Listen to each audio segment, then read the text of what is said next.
Hello, ladies and gentlemen. Busy day, busy day. We got a lot to do today. A very dear friend of mine back in New York, Michelle, and her equally charming fiance, Vinny the twin.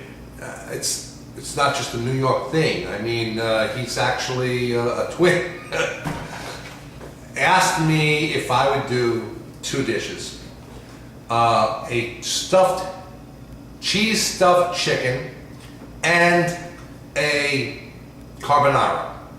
So what I'm trying to do is I'm going to put together a dish that has the chicken with the stuffed and the carbonara. So we're going to start real quick. I'm going to look at this. Everything's large in Texas. I mean, look at the size of this portobello mushroom. I'm going to start by cutting a piece, because I only need a piece of this portobello mushroom. And I'm going to cut it up into itty bitty piece. If I had a food processor, which I don't, I would throw this in the food processor. Let it do the job that I'm doing right now. And I don't know if I'm pronouncing it correctly, but it's basically a bouquettes, which is a French term for a mushroom-based stuffing or pâté, and it's commonly used as an accoutrement to beef Wellington, which I am going to do for my cousin Diana in a couple of days. But right now we're concentrating on Michelle's dish. And we're going to chop up these mushrooms and get it nice and fine.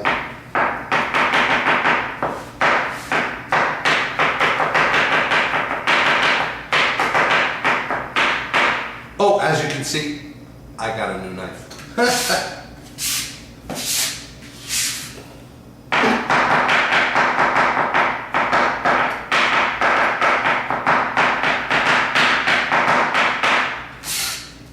And we got music while I'm doing it. So we've got our mushrooms. It's nice and diced. I'm going to put this in this bowl here.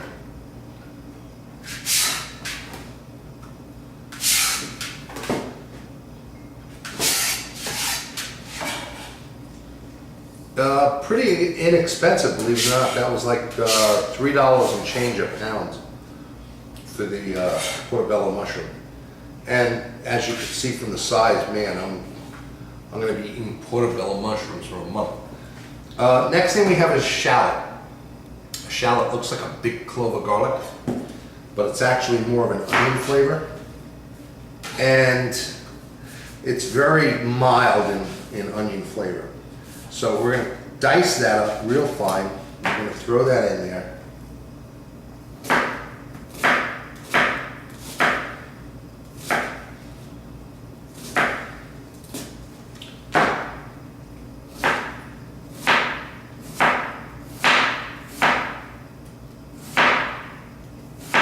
Oh, what a joy to have a knife that actually cuts. Oh my goodness. This is, as they say, we're moving on up.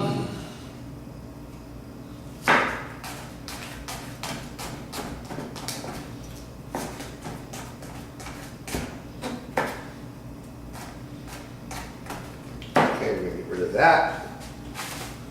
And we're just going to run the knife over it to make sure everything's nice and fine. I have a medium heat pan going behind me, nice and warm, that I'm going to throw this into. This is just the prep work for the chicken. Later on, we're going to do the carbonara live. So I have a couple of sprigs of thyme. I'm going to peel off the leaves. I'm going to discard the stem. I grow this out in the back. I also grow it at home in New York. It's a plant that comes back every year. So it's well worth it. Grow it. Start at the beginning of the season in like March, April, and grow your own time. It's fabulous. We're going to throw in a teaspoon of oregano. We're going to throw in a teaspoon of garlic powder. Remember, anytime you're doing stuff like this, you're building your flavor base for the rest of the meal. Some red chili, crushed red pepper. Just a couple. I just want a little tinge. A little pepper. Coarse ground. A little salt. And a little olive oil. Beauty. Now, we're going to take this and we're going to mix it. This is my method, okay, of doing this. We're going to mix it, and I'm going to throw it in the pan and let the onions sweat, and we're going to let the mushrooms give off their moisture, and we're going to turn this into like a pate kind of thing. I'm going to put a little more olive oil in the pan. We're not even at the cheese yet. So in this goes. We're going to cook it up for a little bit, and I'll be right back. Our mushroom and shallot mixture has been cooking. I threw a little butter in there. Take a look. It's coming down nice, beautiful. To that, I diced up I'm going to guess about 2 tablespoons worth of a sun-dried tomato, and I'm going to throw that in there.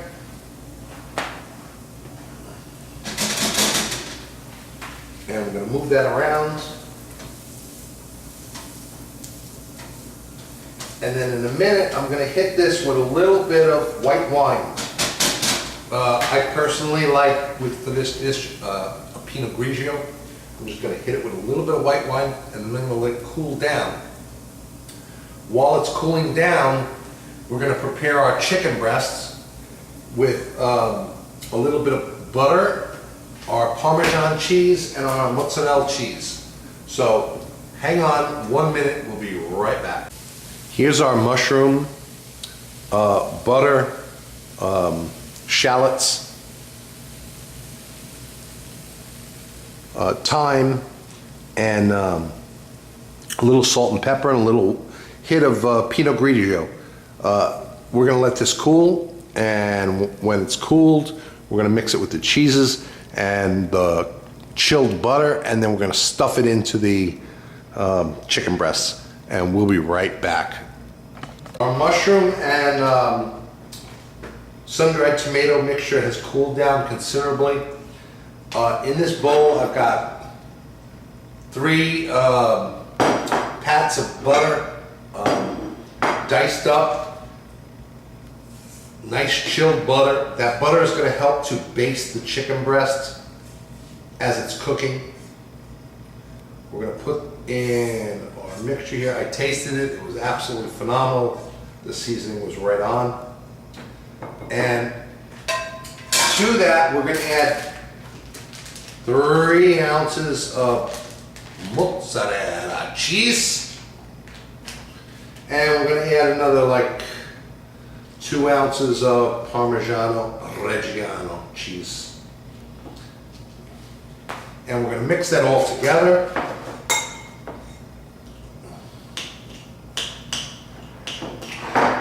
And in front of me, you see we have the chicken breasts all ready.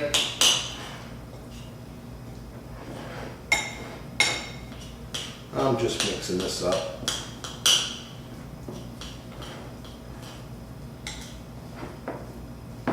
There we go.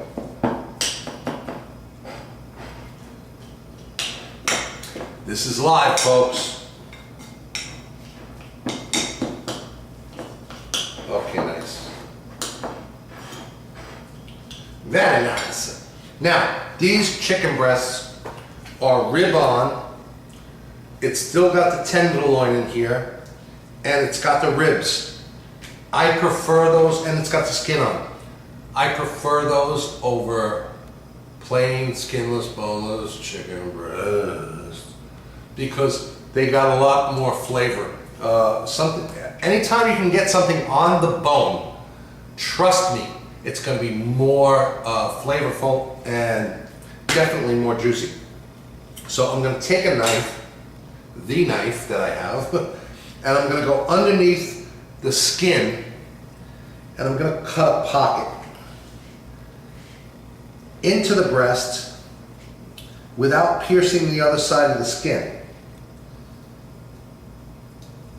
So we have a nice pocket, you see, on which to put our filling. And we didn't pierce the skin on the outside, and we didn't pierce the membrane here, so it's not going to leak out. We're going to take a couple of spoonfuls, and we're going to stuff this bad puppy. And then we're going to season the outside, and we're going to let it sit in the refrigerator for about an hour or so.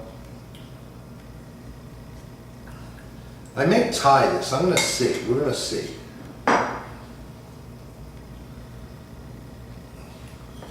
Oh my God. The skin stretches, so you can stick a lot of stuffing in here like this.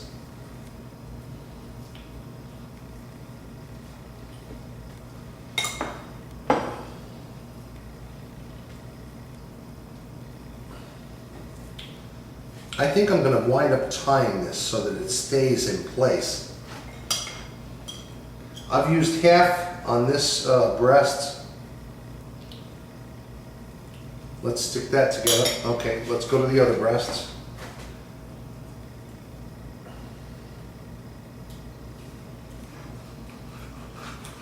Make a pocket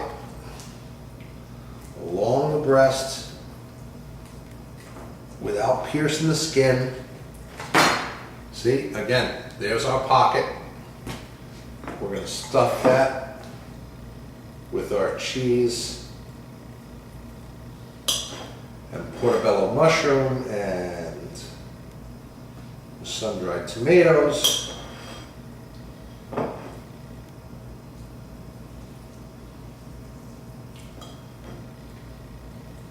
I can only imagine what's going to happen when we cut into these.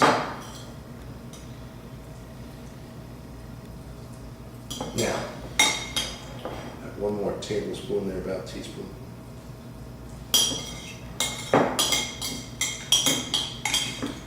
This is actually pretty quick. We're just going to need some time to let this sit in the refrigerator until we want the cheese and everything to kind of solidify so it doesn't melt right off the bat when it comes time to throw this in the pan. We're going to have to throw this in the pan first, cook it a little bit, brown up the skin, and then we're going to throw it in the oven for the remainder of the time. Now, like I said, if we want, I'm going to do this, so hang on 1 second. Okay, I've already wrapped one, but I'm going to do the other one so you can see. You saw me stuffing the breast with the cheese mixture. Well, what we're going to do now, just so that it all stays together while it's cooking and searing, I'm going to take a piece of butcher's twine. This is about maybe a couple of feet long, 3 feet long, and I'm going to make a knot in the end, and I'm going to make a loop, okay? A loop that we're going to start.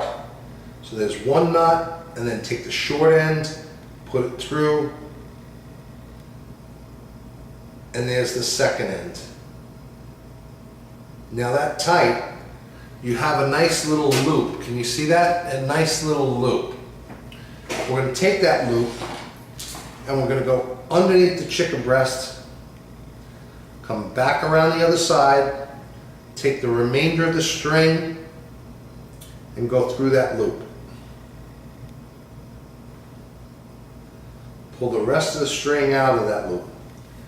And we're going to pull tightly towards us because that's where our slit is. See? Look at that. Nice, beautiful, nice and tight. Now, we're going to take our finger and bring down about 1 inch. You see that? And we're going to wrap around the breast again. And we're going to loop through where we put our finger. And pull out the excess string. And pull down towards us. And then we're going to do this again. We're going to go 1 inch down, wrap around the breast, come through, and pull down nice and tight.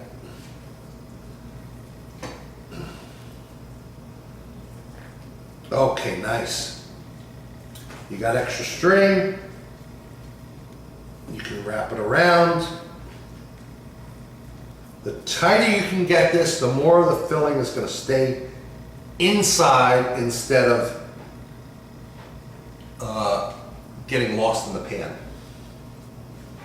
So we're going to wrap this around and then we're going to tie it off. We're going to go through where the first one was and we're going to cut off the excess.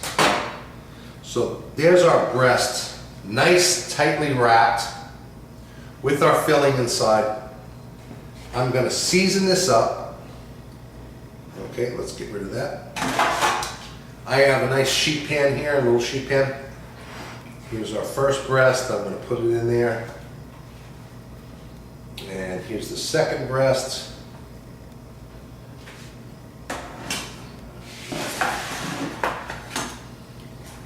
Let me wash my hands real quick.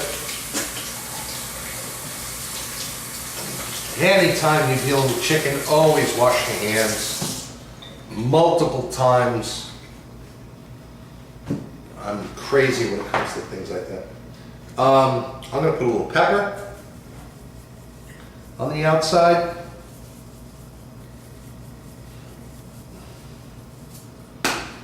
I'm going to put a little oregano.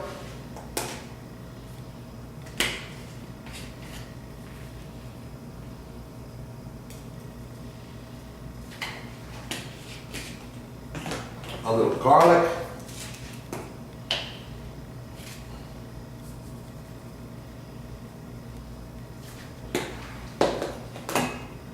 And a little salt.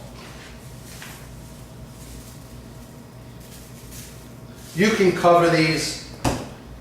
You can do whatever you want. I'm gonna put a little olive oil on it first. A little bit of olive oil. Okay.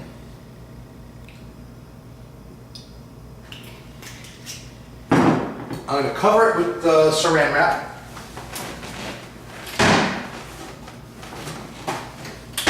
My green saran wrap. And I'm going to stick it in the fridge. And we're going to let that cheese and all that other stuff settle into the chicken breasts so that later on when I get home and we're getting ready to make this chicken stuffed cheese or cheese stuffed chicken and our carbonara, I'm going to make fettuccine carbonara. It's going to be absolutely delicious. So there it is. We're going to put it in the fridge, let it rest for a while, get nice and cool, and then we'll be back. Okay, ladies and gentlemen, we are back, and we're going to get together our stuffed chicken and our fettuccine carbonara. So I'm going to use fettuccine instead of spaghetti. Our chicken was in the fridge. It was resting. It was getting all its flavors all together. And I got a nice hot pan over here. And I'm going to take the chicken and we're going to sear it on the outside, crisp it up a little bit, and then throw it right back in this pan, throw it in the oven for 45 minutes at 350 degrees. So let's get to that. And then we'll get on to the preparations for the pasta. Nice and hot. Skin side down first. And we're just going to let that go until it's nice and golden brown on the outside.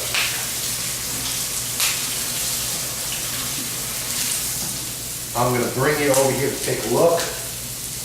And like I said, then we'll start with the prep for the carbonara.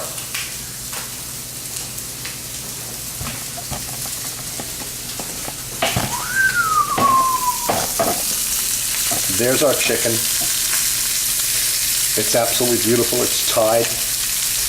We're gonna put a nice caramelization on the outside of the skin, and then we're gonna put it back in the roasting pan and throw it in the oven for a while.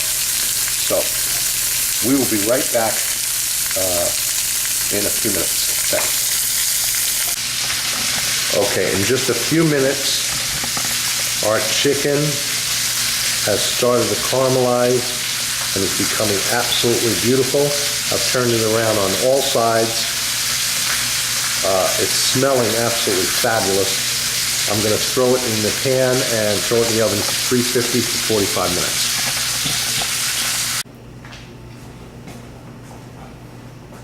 We still have time on our chicken, but I'm going to get started with our carbonara.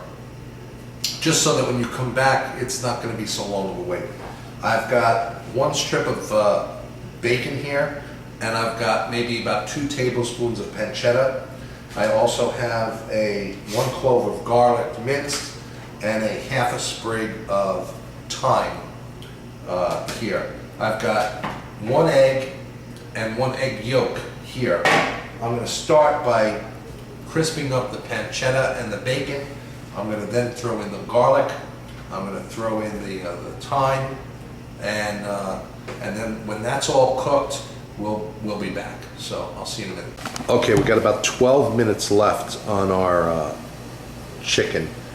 There is our pancetta and our bacon, and it's doing fabulous. It's coming up to where it's almost all completely nice and crispy. In a minute, we're going to add the thyme, the garlic, and a little bit of white wine to deglaze the pan. And then we'll start to get into the egg mixture. Our water is boiling, our chicken is cooking, everything's fine. We'll be back in a minute. Okay, the pancetta is completely crisped up. I'm going to add the 1 clove of garlic to the pancetta, and I'm going to add the sprig, just the leaves of the thyme.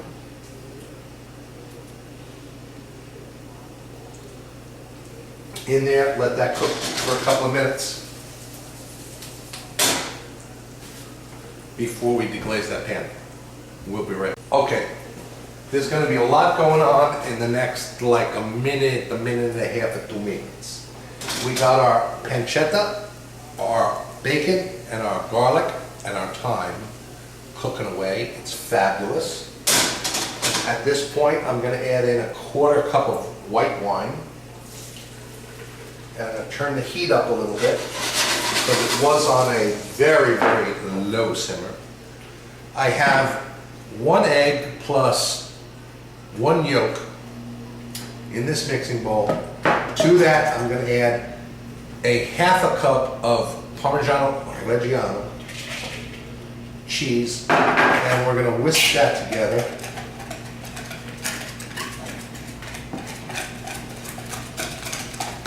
Until it's nice and beautiful. Now, don't worry that it's a little thick. It looks a little thick here. Because when we get our pasta out of the oven, out of the pasta tank, we're going to add it to this, and it's going to thin it out a bit. And although the original recipe, the Roman recipe, does not call for it, I happen to like the flavor. I'm going to mix in about 2 or 3 tablespoons of heavy cream, which will just thin this out a little bit. There we go.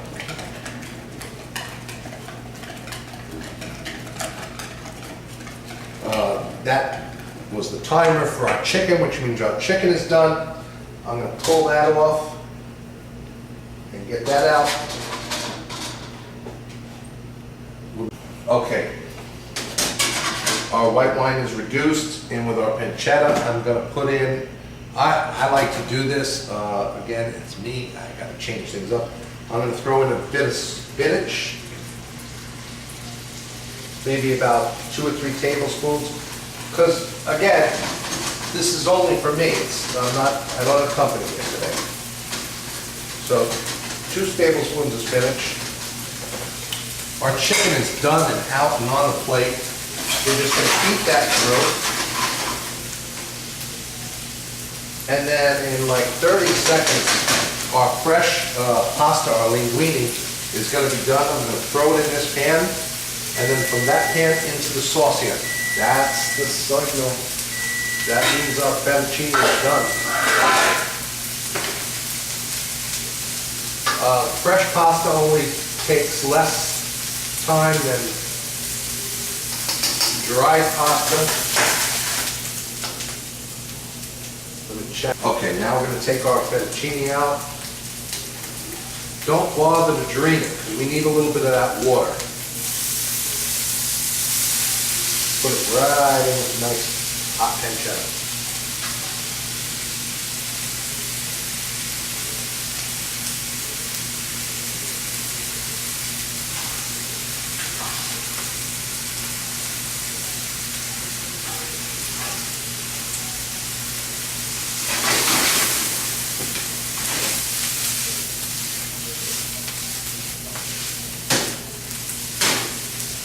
And this is going to go in with our eggs.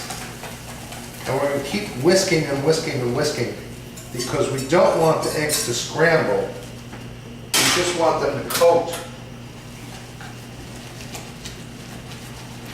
the pasta. There we go. See, the hot pasta is cooking the eggs.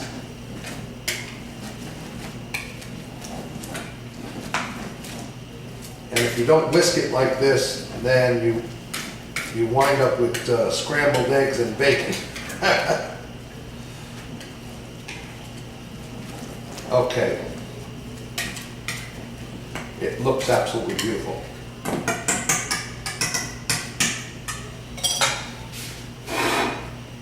So let's turn this out on our dish.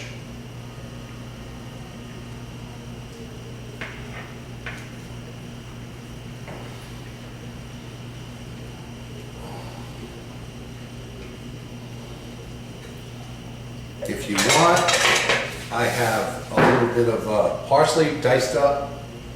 You can put over the top. If you want, I have a little more Parmesan cheese. You can put over the top.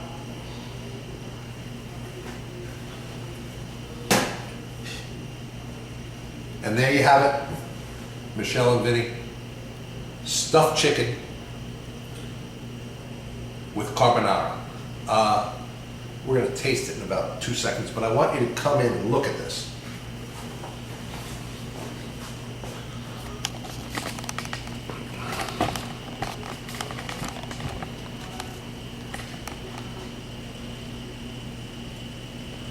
Look at absolutely how beautiful that looks. There's your dish. You asked for it, you got it.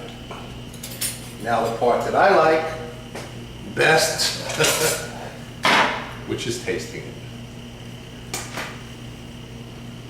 Oh my goodness, this sauce is absolutely beautiful looking on this pasta.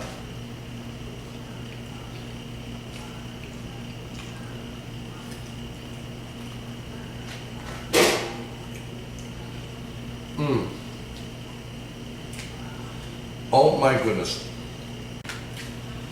Let's try our chicken here. I'm going to cut into it.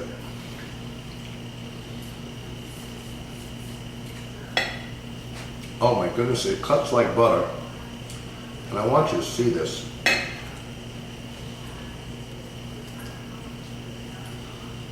I wanted you to see this. That's our chicken. There's all the beautiful stuffing, the portobello mushrooms, the 2 kinds of cheese, the shallots. Absolutely phenomenal. I'm going to taste it. So hang on 1 second. I'll let you know what it's like.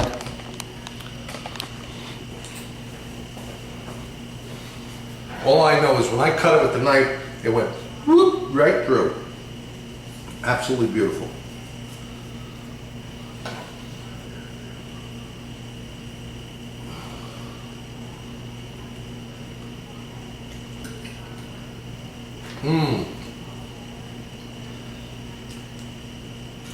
The 2 cheeses.